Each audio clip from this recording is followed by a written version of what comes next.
सोचिए एक ऐसे मॉन्स्टर के बारे में जो हेलीकॉप्टर को भी हवा में ही तोड़ दे। आज हम बात करेंगे एक ऐसे जायंट स्नेक की जिसे गोली, आग या बॉम्ब कुछ भी नहीं मार सकता। कहानी की शुरुआत होती है एक सुनसान आइलैंड से। ऊपर से देखने में ये जगह बहुत खूबसूरत लगती है, लेकिन इसके घने जंगल में एक गहरा राज छुपा है।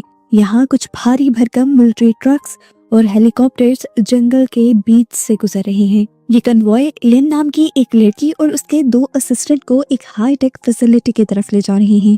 जैसे ही वो ट्रक्स कच्चे रास्ते से गुजरते हैं तो एक छोटा सा सांप ट्रक के टायर के नीचे आकर कुचला जाता है। ये दिखने में एक मामूली सा हादसा लगता है, लेकिन जैसे ही ट्रक आगे बढ़ता है वो मरा हुआ सांप अचानक हिलने लगता है और वापस जिंदा हो जाता है। और इस सीन से हमें पता चलता है कि इस आइलैंड पर कुछ तो बहुत ही अजीब और अननेचुरल हो रहा है। इसके बाद ये लोग अपनी डेस्टिनेशन तक पहुंच जाते हैं, एक बहुत ही बड़ा सीक्रेट रिसर्च सेंटर। यहाँ साइंटिस्ट सांपों पर खतरनाक जेनेटिक एक्सपेरिमेंट कर रहे हैं। लैब के अंदर टेंशन साफ महसूस हो रही है। लिन का असिस्टेंट डरते हुए उसे बताता है कि उनका लेटेस्ट एक्सपेरिमेंट फिर से फेल हो गया है। वो वार्निंग देता है कि हमें इसे बंद कर देना चाहिए। अगर ये इलीगल रिसर्च ऐसे ही चलती रही तो बाहर की दुनिया को शक हो जाएगा और ये पूरा प्रोजेक्ट बंद कर दिया जाएगा। उनके पास वक्त बहुत कम है, लेकिन वहाँ का हेड साइंटिस्ट डॉक्टर क्यू अपनी जिद पर है कि वो किसी भी तरह इस प्रोजेक्ट को पूरा करेगा। वो इतना ज्यादा पागल हो चुका है कि किसी भी नुकसान की परवाह नहीं कर रहा। वो कहता है कि अब रुकने का मतलब होगा करोड़ों का नुकसान, इसीलिए वो किसी भी हाल में ये रिसर्च बंद नहीं करेगा। लैब के बाहर का नजारा किसी बुरे सपने से कम नहीं है। वहाँ साइंटिस्ट बड़े बड़े बॉक्सेस से हजारों छोटे छोटे जेनेटिकली मॉडिफाइड सांपों को एक गहरे गड्ढे में डाल रहे हैं, और ये सब देखते ही रोंगटे खड़े हो जाते हैं। लिन एक ह्यूज ग्लास चैम्बर के सामने खड़ी होती है। उस चैम्बर के अंदर उनकी रिसर्च का सबसे बड़ा रिजल्ट कैद है। ये मॉन्स्टर डॉक्टर क्यू ने ही बनाया है, और फिर इसी की जीन्स का इस्तेमाल करते हुए ये लोग बाकी भी सांपों को इतना ही ताकतवर बनाना चाह रहे थे। लिन को एहसास हो जाता है कि ये सब कंट्रोल से बाहर हो चुका है, इसीलिए वो एक बड़ा फैसला लेती है और अपनी टीम को कहती है कि यहाँ का सारा डाटा डिलीट कर दो, सारे सबूत मिटा दो। वो सोल्जर्स को भी ऑर्डर दे देती है कि बाहर गड्ढे में पड़े हुए हजारों सांपों को जला दिया जाए और फिर इस लैब को भी खत्म कर दिया जाए। डॉक्टर गिड़गिड़ाता है, एक आखिरी मौका मांगता है, लेकिन लिन एक नहीं सुनती। वो एक ऐसा बटन दबाती है जिससे इस लैब का सबसे जहरीला केमिकल उस सांप के अंदर इंजेक्ट हो जाता है। लेकिन हमेशा की तरह ये जहर भी उस पर कोई काम नहीं देता और वो पहले से भी ज्यादा एग्रेसिव हो जाता है, यानी गुस्से में आ जाता है। और यहाँ वो सांप दर्द और गुस्से से जोर से चीख मारता है। ये चीख इतनी तेज थी कि फैसिलिटी से बाहर पड़े हुए उन सारे सांपों ने भी सुनी थी, और अब वो अपने लीडर की आवाज पर रिएक्ट करने लगे थे। वहाँ अब अफरा तफरी मच जाती है। वो बड़ा सांप अपने कांच के पिंजरे को तोड़ने की कोशिश करता है। लिन घबरा कर इमरजेंसी इंसिनेटर चालू कर देती है ताकि सांप को ग्लास के अंदर ही जिंदा जला दिया जा सके।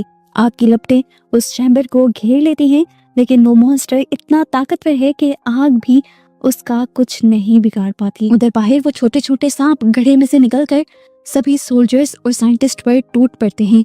वहाँ एक कत्ले आम शुरू हो जाता है। जब लिन देखती है कि हालात बिगड़ चुके हैं तो वो अपने असिस्टेंट को लेकर हेलीकॉप्टर की तरफ भागती है, और पीछे से सोल्जर्स साइंटिस्ट को गोली मार देते हैं ताकि वो जिंदा बचकर उसका राज किसी को न बता सके।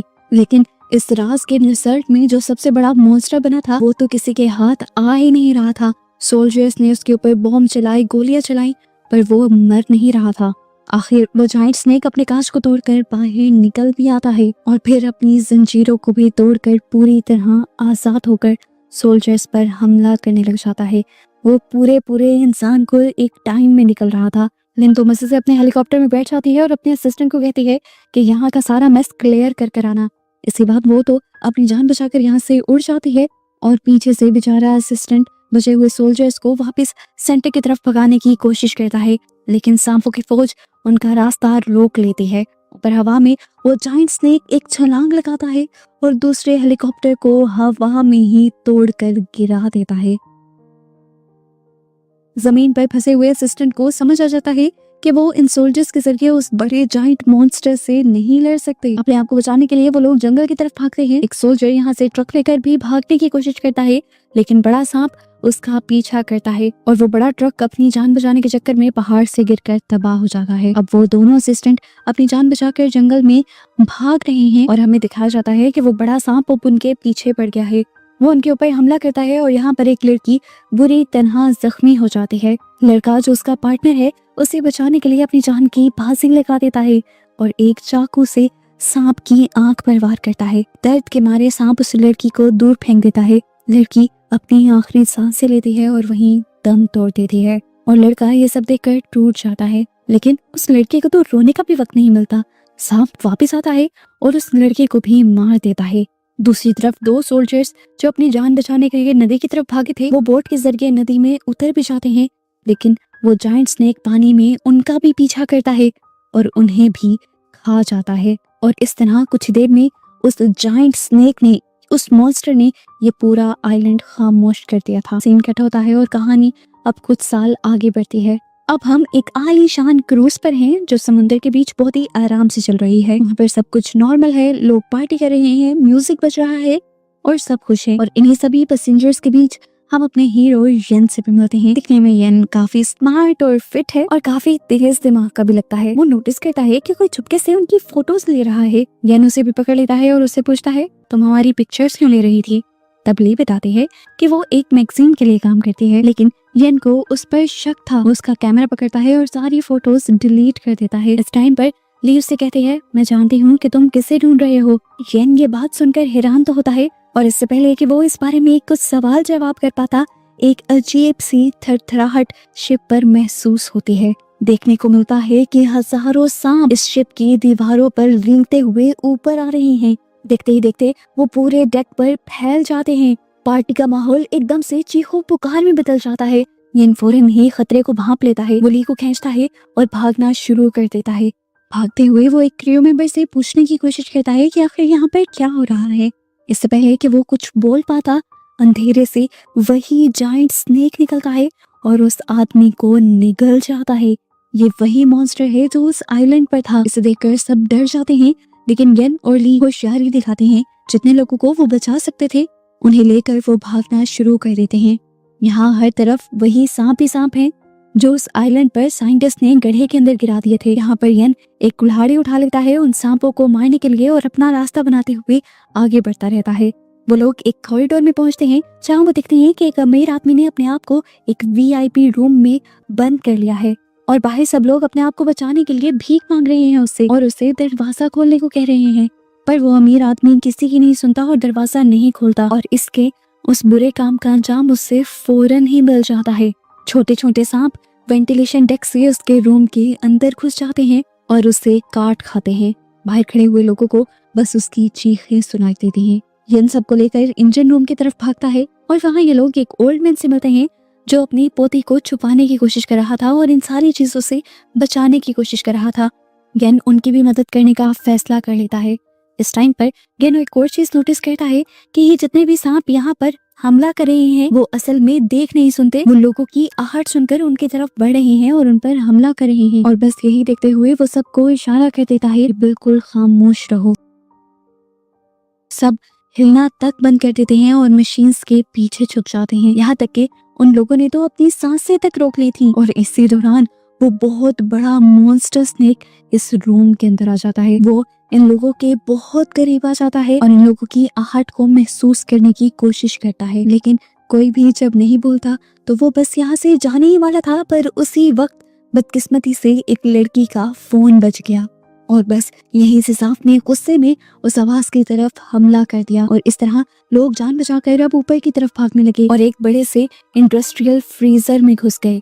उनके अंदर जाते ही इस फ्रीजर का हैवी दरवाजा बंद हो गया और सांप इन तक पहुंचने के लिए उस दरवाजे के ऊपर जोर जोर से टक्कर मारता रहा, यहाँ तक कि उस मेटल के दरवाजे पर डंट पड़ गया, लेकिन दरवाजा नहीं टूटा और इस तरह फिलहाल के लिए इनकी जान बच गई। बाहर इन्होंने फील किया कि सब कुछ शांत हो चुका था। उन्हें लगा कि वहां से वो सांप जा चुका है, लेकिन अब मुसीबत एक और भी थी। ये लोग जहाँ पर थे वहां पर भी सेफ नहीं थे। यहाँ पर भी ठंड बहुत ज्यादा बढ़ चुकी है और अगर ज्यादा देर ये लोग यहाँ पर रहे तो मर जाएंगे। ये लोग सोच में पड़ जाते हैं कि इन्हें आखिर क्या करना चाहिए। तभी येन देखता है कि ग्रुप में एक लड़की को उसी सांप ने काट लिया है। इनके पास इस टाइम कोई दवाई नहीं थी और अगर उस लड़की को वक्त पर दवाई ना मिलती तो वो जल्द ही मर जाता। ये लोग यहाँ पर फर्स्ट एड ढूंढने की भी कोशिश करते हैं पर यहाँ कुछ नहीं था। यन जानता है कि वो यहाँ पर हमेशा नहीं रह सकते। वो एक डेंजरस प्लान बनाता है कि वो बाहर जाकर सांप का ध्यान भटकाएगा ताकि बाकी लोग भाग सकें। अचानक उसका दोस्त जुहू उसे रोकता है। इससे पहले कि ये लोग कोई बात कर पाते, वो लड़का जो जख्मी था वो जल्दी से दरवाजा खोलकर बाहर चला जाता है और भागने लग जाता है। उसकी आहट सुनकर सांप उसके पीछे पड़ जाता है और इन लोगों को भागने का मौका मिल जाता है। उस लड़के ने ऐसा इसलिए किया था ताकि इन सब की जान बचाई जा सके। वो खुद तो जानता था कि वो मरने वाला है। अपनी जान की कुर्बानी देकर वो सबको बचा रहा था। सब लोग जैसे ही यहाँ से निकलते हैं तो वो सांप को लेकर फ्रीजर के अंदर चला जाता है और दरवाजा बंद कर देता है। ये देखकर यन का दिल टूट जाता है और उसे बहुत गुस्सा आता है। बचे हुए लोग कैप्टन के ब्रिज की तरफ जाते हैं। ये लोग यहाँ आकर देखते हैं कि कैप्टन यहाँ पर मरे पड़े थे और शिप वहाँ पर रुकी हुई थी। शिप को तो किसी भी हाल में चलाना होगा। ली कहती है कि मुझे शिप चलाना आती है। वो जब शिप चलाने की कोशिश करते हैं तो इस शिप पर एक बहुत बड़ा धचका लगता है।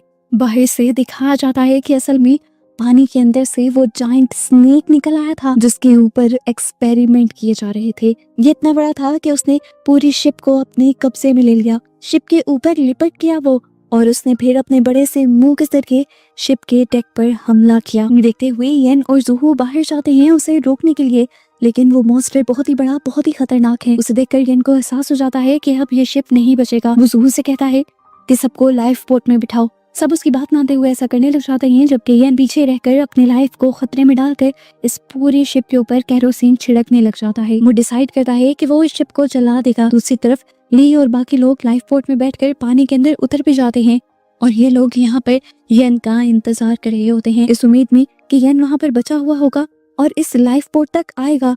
लेकिन अचानक ही शिप के अंदर एक बहुत बड़ा धमाका होता है। आग लग जाती है और वो शिप जलने लग जाती है। एक मर्तबा के लिए तो इनकी उम्मीद टूटी, लेकिन फिर जब इन्होंने येन को पानी में से निकलते हुए देखा तो इनकी जान में जान आई। वो सच में येन ही था। आखिरी वक्त पर वो बोट में आने में कामयाब हो गया। सब उसे मिलकर बोट के अंदर खींचते हैं और वो यहाँ आते ही बेहोश हो जाता है। अगली सुबह इनकी बोट एक आइलैंड के किनारे पर पहुंच जाती है। सुबह होते ही येन को होश भी आ जाता है। बोट के सबको उठाता है और ये लोग इस आइलैंड के अंदर चले जाते हैं। लेकिन यहाँ आकर भी इनकी लाइफ आसान नहीं हुई थी। लाइफ के अंदर दोबारा एक डर और खौफ वापिस आ गया था। एक मॉन्स्टर से तो बच कर आए थे, लेकिन यहाँ पे तो कई 100 मॉन्स्टर्स थे, ऐसे जाइंट मॉन्स्टर जो इंसानों को खाते हैं। यहाँ पर एक लड़की का पाँव एक पत्थर से टकराता है और अचानक जमीन जोर जोर से हिलने लग जाती है। पता चलता है कि वो पत्थर नहीं थे, असल में बहुत ही बड़े और इंसानों को खाने वाले खौफनाक मॉन्स्टर्स थे जो उन पत्थरों के अंदर से खौफनाक तरीके से बाहर निकल आते हैं और उनमें से एक लड़की को तो निगल भी लेते हैं और बाकी लोग इन सब के ऊपर हमला करने की कोशिश करते हैं। यानी इन्हें देखकर समझ आता है कि ये मॉन्स्टर्स अंधे हैं लेकिन खून की खुशबू से जाग जाते हैं। जिस लड़की का असल में उस पत्थर पर यानी इस मॉन्स्टर पर पाँव लगा था वो उस टाइम जख्मी थी और उसी की खुशबू को सूंघते हुए ये सब जागे थे। उसे ये भी पता चल जाता है कि ये मॉन्स्टर सुन भी सकते हैं, इसीलिए वो सबको आहिस्ता आहिस्ता चलने को कहता है। और इसी तरह ये लोग इन मॉन्स्टर से बचकर जंगल की गहराई में चले जाते हैं और जब वहां से निकलते हैं तो पहुंचते हैं एक सप्लाई कैंप के अंदर। ये एक आर्मी कैंप लग रहा था। वहां पर बहुत सारे वेपन्स और बॉम्ब्स थे जिन गन्स को इन्होंने अपने बचाव के लिए उठा लिया। यहाँ पर इन्हें एक वॉकी टॉकी भी मिलता है जिससे ये लोग मदद बुलाने की कोशिश करते हैं, पर सिग्नल नहीं है। अब इन्हें ना चाहते हुए भी आगे बढ़ना पड़ता है और आगे जाने पर इनका सामना हो जाता है एक बहुत ही बड़ी स्पाइडर से। वो स्पाइडर अपना स्टंग एक आदमी के अंदर स्टैब कर देता है और एक ही बार में उसे पूरा का पूरा निगल जाता है। ये देखकर सभी लोग बहुत ही ज्यादा घबरा जाते हैं और डर जाते हैं। अपने आप को बचाने के लिए ये सब लोग वहाँ से भाग भी रहे थे और उस मॉन्स्टर को उनका पीछा करने से रोकने के लिए उस पर हमला भी कर रहे थे। बॉम्ब्स, गोलियां, हर तरह का तो हमला कर दिया था, पर वो मॉन्स्टर जो रुकने का नाम ही नहीं ले रहा था। आखिरकार ये लोग एक खुफिया बिल्डिंग के अंदर पहुंच जाते हैं। अपने आप को बचाने के लिए ये उस बिल्डिंग के अंदर चले गए और दिखाया गया कि ये वही रिसर्च सेंटर है जिसे मूवी के शुरुआत में दिखाया गया था। अंदर अंधेरा और धूल जमी हुई थी। दीवारों पर सांपों की तस्वीरें लगी हुई हैं और जमीन पर साइंटिस्ट की मरी गली सड़ी लाशें पड़ी है। अचानक से लैब की लाइट ऑन हो जाती है और येन हैरान हो जाता है कि आखिरकार ये लाइट किसने ऑन की। उन्हें तो अभी ये भी नहीं पता था कि यहाँ की लाइट्स ऑन करने के स्विचेस कहाँ हैं। अब उसे शक होने लगा था कि जरूर यहाँ पर कोई आदमी है जो उनके साथ ये खेल खेल रहा है। वो सबको ही शक की नजर से देखता है। खैर सब लोग यहाँ पर आराम करने का फैसला करते हैं और सो जाते हैं, लेकिन एक आदमी नहीं सोता। वो लैब में घूमने लग जाता है और हम फील करते हैं कि वो कुछ ढूंढने की कोशिश कर रहा है। वो एक पोस्टर हटाता है और एक छुपी हुई उसे डायरी मिलती है और यहाँ एक बहुत बड़ा राज खुलता है कि एक आदमी कोई और नहीं बल्कि डॉक्टर क्यू है। वो मरा नहीं था, उसने बस मरने का नाटक किया था और उस शिप के जरिए वो ही सबको यहाँ पर ला रहा था। शिप के क्रूज पायलट को उसी ने मारा था ताकि शिप यहाँ पर क्रैश हो। हमें पता चलता है कि वो सांप को मारना नहीं चाहता था, बल्कि वो उसे वापस लेने आया था क्योंकि उसी ने उस सांप को बनाया था। यहाँ येन को दिखाया जाता है, वो अंदर की तरफ जाता है और उसे एक केव जैसी जगह दिखाई देती है। हम देखते हैं कि यहाँ वही जायंट स्नेक बैठा था जो उस शिप की आग से भी बच गया था। सांप जानता था कि येन ने उस पर वो जानलेवा हमला किया था और अपना बदला लेने के लिए वो अब येन पर भी हमला कर देता है। यहाँ पर जू जो येन का पक्का दोस्त है, वो येन को बचाने के लिए उन दोनों के दरमियान में आ जाता है ताकि येन को यहाँ से भागने का मौका मिल सके। येन बाहर की तरफ लुढ़कता है और पीछे से बाहरी ब्लास्ट डोर्स खुद ही बंद हो जाते हैं और जू भी उस मॉन्स्टर के साथ अंदर बंद हो जाता है। येन रोता है, दरवाजों को पीटता है क्योंकि उसे लग रहा था कि उसका दोस्त मर गया। यहाँ पर ली येन को संभालती है और अचानक से इनकी वॉकी टॉकी भी बजने लग जाती है। असल में इन्होंने जिस रेस्क्यू टीम को कांटेक्ट किया था, फाइनली उनका रिप्लाई आ गया था। कल सुबह तक यहाँ पर उनको बचाने के लिए एक रेस्क्यू टीम पहुंच जाएगी। ये सुनकर सब बहुत ही ज्यादा खुश होते हैं और हम येन की आंखों में देखते हैं। उसकी आंखों में ना तो खुशी है ना तो आंसू, उसकी आंखों में अब बदले की आग है। वो कहता है कि जब तक वो मॉन्स्टर जिंदा है हम यहाँ से नहीं जाएंगे। उसे अब जुहू और बाकी सब लोगों की मौत का बदला लेना है। वो एक प्लान बनाता है और सबको उस प्लान के अकॉर्डिंग काम बांट देता है ताकि वो उस मॉन्स्टर को मार सके। और इस टाइम पर डॉक्टर क्यू अपना असली चेहरा दिखा देता है। प्लान को एग्जीक्यूट करने के टाइम पर येन जब उसे अकेला मिलता है तो वो येन पर चाकू से हमला कर देता है ताकि वो अपने बनाए मॉन्स्टर को बचा सके। लेकिन यहाँ येन भी एक फाइटर था, वो भी डॉक्टर क्यू से लड़ता है और उन्हें जख्मी कर देता है। यहाँ पर जख्मी हालत में भी डॉक्टर क्यू हंसने लग जाता है और बताता है कि उन सब का यहाँ तक आना उसी का प्लान था। वो ये भी बता देता है कि उस जायंट स्नेक को उसी ने बनाया है और वो उसका गॉड है। अचानक ही यहाँ के दरवाजे खुलते हैं और वो जायंट स्नेक अब उसके सामने आ जाता है। डॉक्टर क्यू को लग रहा था कि वो सांप का गॉड है, वो उससे बात कर सकेगा और उसे कंट्रोल कर लेगा। वो सांप के करीब जाता है, एक पल के लिए तो सांप भी उसके आगे रुक जाता है, लेकिन अगले ही पल वो डॉक्टर क्यू के ऊपर भी हमला करता है और एक ही बार में उन्हें निकल जाता है। जिसने उस मॉन्स्टर को बनाया था आखिरकार वो खुद भी उसी का शिकार बन गया। अब बारी थी येन की, वही उसके सामने खड़ा था। वो सांप का ध्यान अपनी तरफ खींचता है, वो उसे पहाड़ के किनारे ले जाता है जहाँ पहाड़ के नीचे खाई की तरफ पत्थर वाले मॉन्स्टर्स सोए हुए थे। वहां पहुंचते ही वो खुद तो रुक गया और उसने एक खून की बोतल नीचे फेंक दी। वो सारे मॉन्स्टर खून की खुशबू सुनते ही जाग उठे। वो बड़ा सांप भी यहाँ येन के करीब आकर उसे खाने के लिए जैसे ही लपका तो येन ने उसे नीचे की तरफ धक्का दे दिया। वो सांप उन्हीं मॉन्स्टर के पास गिरा और उन मॉन्स्टर्स ने फौरन ही सांप पर हमला करना शुरू कर दिया। वो सांप उन मॉन्स्टर्स का आखिर शिकार बन गया। ये सारे हजारों मॉन्स्टर एकदम से ही उस सांप पर टूट पड़ते हैं। सांप दर्द में तड़पता है, चीखता है, अपने आप को बचाने की कोशिश करता है, पर आखिर उन मॉन्स्टर्स के आगे हार जाता है और आखिर यहीं पर उसकी गेम खत्म हो जाती है, यानी वो मर जाता है। आखिर बुराई खत्म हो जाती है और यहाँ मूवी के पोस्ट क्रेडिट सीन में हम अगली सुबह का सूरज निकलता हुआ देखते हैं। येन, ली और बचे हुए लोग समुद्र के किनारे खड़े हैं। दूर से उन्हें एक रेस्क्यू शिप आती दिखाई देती है, जिसे देखकर इन लोगों के अंदर जान वापस आ जाती है। हालांकि ये लोग इस टाइम जख्मी हैं, थके हुए हैं, लेकिन फिर भी इनका जोश बहुत ज्यादा है क्योंकि ये जिंदा बचे हैं। और ऐसे इस खूनी आइलैंड पर इन लोगों की इन मॉन्स्टर्स से सरवाइव करने की कहानी इन लोगों को जिंदा दिखाते हुए यहाँ पर खत्म हो जाती है।